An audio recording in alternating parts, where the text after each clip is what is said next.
चलिए बिना किसी देरी के सीधे शुरू करते हैं। आज हम एक ऐसी मशीन के इंजीनियरिंग सफर को खंगालने वाले हैं जिसे हम सब बचपन से बहुत करीब से जानते हैं। हम बात कर रहे हैं साइकिल की।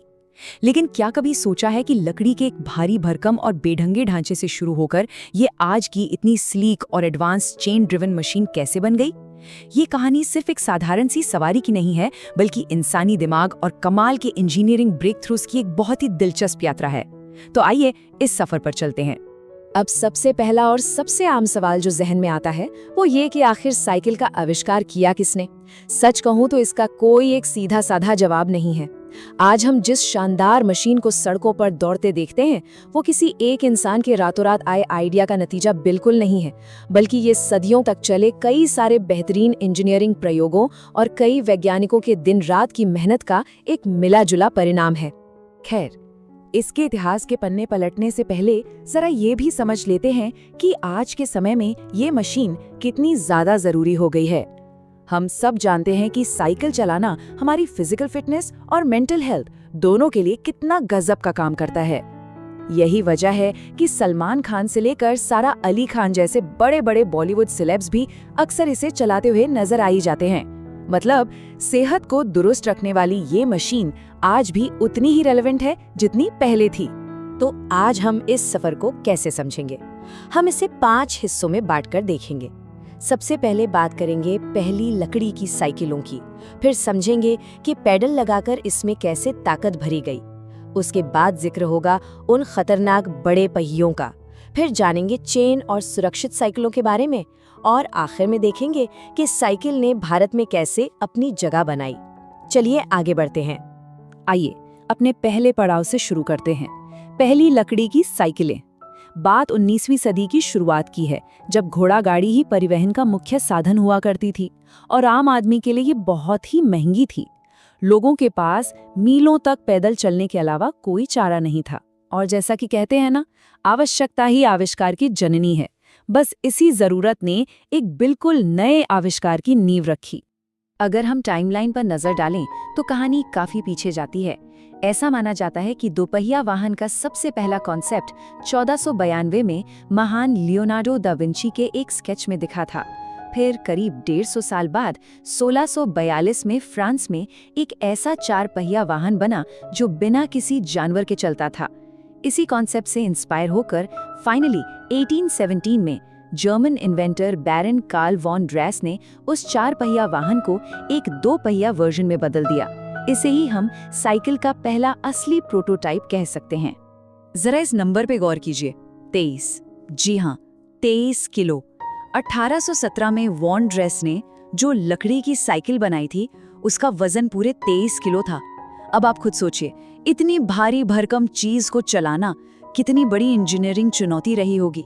इस भारी भरकम मशीन की कहानी थोड़ी मजेदार भी है। इसके आविष्कारक कार्ल वॉन ड्रेस ने बड़े ही गर्व से इसका नाम रखा था लॉफ मशीन, जिसका मतलब होता है रनिंग मशीन। लेकिन आम जनता के बीच ये एक मजाक का विषय बन गई और लोग इसे डैंडी हॉर्स यानी काठ का घोड़ा कहकर बुलाने लगे। मजे की बात यह है कि ये इतनी महंगी थी कि सिर्फ अमीर लोग ही इसे खरीद पाते थे। मतलब वो लिटरली पैसे देकर इस भारी मशीन पर खुद को थकाने का शौक पाल रहे थे। असल में इसकी सबसे बड़ी इंजीनियरिंग खामी पता है क्या थी? इसमें कोई पेडल ही नहीं था। इसे आगे बढ़ाने के लिए सवार को इस पर बैठकर अपने पैरों से जमीन को पीछे की तरफ धकेलना पड़ता था। अब 23 किलो के लकड़ी के ढांचे को सिर्फ पैरों के जोर पर धकेलना, उफ, ये बेहद थका देने वाला काम था। और इतनी भयंकर मेहनत के बाद भी टॉप स्पीड कितनी मिलती थी? महज 7 किलोमीटर प्रति घंटा। अब आते हैं दूसरे पड़ाव पर, पेडल के साथ शक्ति जोड़ना। इसी भयंकर थकान वाली समस्या को दूर करने के लिए साइकिल के डिजाइन में पहला सबसे बड़ा इंजीनियरिंग ब्रेक थ्रू सामने आया। आइए देखते हैं कि पेडल नाम की इस छोटी सी चीज ने कैसे सब कुछ पलट कर रख दिया। तो यहाँ समझने वाली क्रूशल बात यह है कि रोटेशनल पावर यानी घूमने वाली ताकत के जुड़ने से साइकिल चलाने का पूरा एक्सपीरियंस ही बदल गया। पुराने तरीके में पैरों से जमीन को धकेलना एकदम थका देने वाला था, लेकिन नए तरीके ने यानी पेडल के इस्तेमाल ने न सिर्फ मेहनत को कम किया बल्कि स्पीड को भी कई गुना बढ़ा दिया। ये सच में एक गेम चेंजर था। और ये कमाल किया स्कॉटलैंड के एक लोहार किर्कपैट्रिक मैकमिलन ने। 1839 की बात है। मैकमिलन ने देखा कि कैसे लोग पुरानी साइकिल पर धक्का लगाते लगाते हाफने लगते थे। एक लोहार होने के नाते उन्होंने अपने हुनर का फायदा उठाया और साइकिल के लिए पहला पेडल गढ़ डाला। वैसे 1863 में पियरे लेलमंट नाम के शख्स ने भी पेडल खोजने का दावा किया था, जिसे लेकर आज भी थोड़ी बहुत बहस होती है। लेकिन सच तो ये है कि पेडल के आते ही साइकिल चलाने का अंदाज हमेशा के लिए बदल गया। पैडल के जुड़ने से ये मशीन इतनी रेवोल्यूशनरी बन गई कि फाइनली 1860 में फ्रांस में इस 2 पहियों वाली सवारी को एक नया नाम मिला। फ्रांसीसी शब्द बाइसिकलेट सामने आया और यहीं से हमारा आज का जाना पहचाना शब्द साइकिल पैदा हुआ, जिसका सीधा सा अर्थ होता है द्विचक्रिका, यानी 2 पहिए वाला। अब पैडल ने सिर्फ थकान ही दूर नहीं की, बल्कि एक भारी लकड़ी के खिलौने को बाकायदा एक रेसिंग मशीन बना दिया। इसका सबसे बड़ा सबूत 31 मई 1868 को पेरिस के पार्टिसेंट क्लाउड में देखने को मिला। यहाँ इतिहास की पहली 1200 मीटर साइकिल रेस हुई थी और आपको जानकर हैरानी होगी कि इस रोमांचक रेस को इंग्लैंड के जेम्स मूर ने जीत लिया था। चलिए अब तीसरे हिस्से की तरफ बढ़ते हैं, खतरनाक बड़े पहिए। देखिए, इंसानी फितरत है कि उसे हमेशा और ज्यादा स्पीड चाहिए होती है। स्पीड बढ़ाने की इसी ललक ने 1870 के दशक में एक एकदम नई और बड़ी भयानक इंजीनियरिंग प्रॉब्लम को जन्म दे दिया। उस जमाने की नई साइकिलों को पब्लिक ने एक बड़ा ही ड्रामेटिक और खौफनाक निकनेम दे दिया था, खतरनाक खिलौना। सुनने में ही अजीब लगता है ना? आखिर इससे ऐसा क्यों कहा गया? इसके पीछे एक बड़ा ही अजीब और फ्लॉड इंजीनियरिंग लॉजिक काम कर रहा था। उस वक्त लोगों ने सोचा कि साइकिल का अगला पहिया जितना बड़ा होगा वो उतनी ही तेज भागेगी। तो उन्होंने क्या किया? अगले पहिए को एकदम विशाल बना दिया। स्पीड तो यकीनन बढ़ गई, लेकिन साइकिल का बैलेंस पूरी तरह बिगड़ गया। जरा सी भी ऊंच नीच होने पर सवार सीधे सिर के बल गिरता था। मतलब थोड़ी सी रफ्तार के लिए उन्होंने सेफ्टी को पूरी तरह ताक पर रख दिया था। और यहीं से आता है हमारा चौथा सेक्शन, चेन और सुरक्षित साइकिलें। लोगों को अब समझ आ गया था कि उन्हें एक ऐसी साइकिल चाहिए जो तेज भी हो, लेकिन सबसे जरूरी सुरक्षित भी हो। यहीं से साइकिल के मैकेनिकल एवोल्यूशन का सबसे बड़ा क्लाइमैक्स शुरू होता है, जिसे हम सेफ्टी साइकिल का दौर कहते हैं। इंडस्ट्रियल रेवोल्यूशन के उस दौर में तकनीक कितनी तेजी से आगे बढ़ी, बस जरा इसे देखिए। 1880 में इंग्लैंड के हंस रेनॉल्ड ने साइकिल की चेन का आविष्कार कर डाला और इसके महज 5 साल बाद 1885 में जॉन केम्प स्टारले ने रोवर नाम की सेफ्टी साइकिल दुनिया के सामने रख दी। इस एक इन्वेंशन ने पूरी साइकिल इंडस्ट्री को पलट कर रख दिया और 1890 के दशक से पूरे यूरोप में साइकिल का स्वर्ण युग यानी गोल्डन एज शुरू हो गई।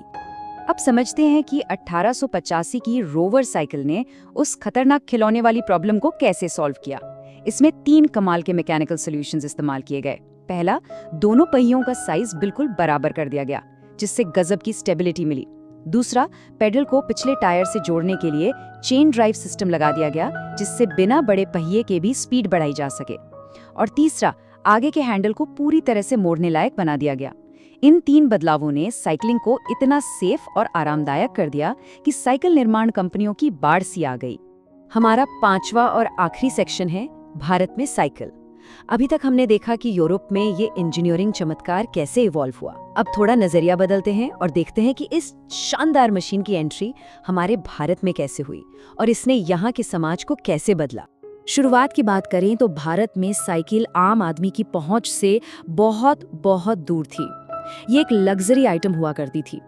इसे खास तौर पर सिर्फ भारत में तैनात ब्रिटिश अधिकारियों और एकदम रईस लोगों के लिए विदेशों से इंपोर्ट किया जाता था। आम लोगों के लिए ये बस दूर से देखने वाली चीज थी। लेकिन असली गेम चेंजर साबित हुआ साल 1942, जब मुंबई की हिंद साइकिल कंपनी ने पहली बार भारत में ही साइकिलों का लोकल प्रोडक्शन शुरू किया। इस एक कदम ने पूरा सीन ही बदल दिया। साइकिलों की कीमतें एकदम से नीचे आ गईं और जो मशीन कभी सिर्फ अंग्रेजों का शौक हुआ करती थी, वो अब आम हिंदुस्तानी के बजट में आ गई। ये हमारे ट्रांसपोर्टेशन के इतिहास का एक बहुत बड़ा टर्निंग पॉइंट था। इसके बाद तो जैसे स्वदेशी साइकिल पूरे देश में छा गई। जिस साइकिल को शुरुआत में सिर्फ शहरों की पक्की सड़कों पर देखा जाता था, वो बहुत ही जल्द दूर दराज के गांव की कच्ची पगडंडियों पर भी शान से दौड़ने लगी। यह सिर्फ एक सवारी नहीं रह गई थी, बल्कि इसने शहरों को गांवों से जोड़ दिया और बहुत ही तेजी से ये ग्रामीण ट्रांसपोर्टेशन की सबसे मजबूत रीढ़ बन गई। तो जरा सोचिए, एक भारी भरकम लकड़ी के ढांचे से लेकर चेन और गियर वाली इस मॉडर्न मशीन तक का ये 500 साल का सफर कितना इनक्रेडिबल है ना? लियोनार्डो दा विंची के उस रफ स्केच से शुरू होकर आज ये मशीन भारत के हर गांव की पगडंडी तक पहुंच चुकी है। आज के समय में जब हम पोल्यूशन कम करने के लिए ई बाइक्स और स्मार्ट साइकिलों की तरफ लौट रहे हैं, तो ये सोचना बड़ा एक्साइटिंग लगता है कि 500 साल पुरानी ये मशीन फ्यूचर में इंजीनियरिंग के और कौन-कौन से नए चमत्कार हमें दिखाएगी। इसी सवाल के साथ आज के इस दिलचस्प विश्लेषण को यहीं खत्म करते हैं। उम्मीद है ये सफर आपको बहुत पसंद आया होगा।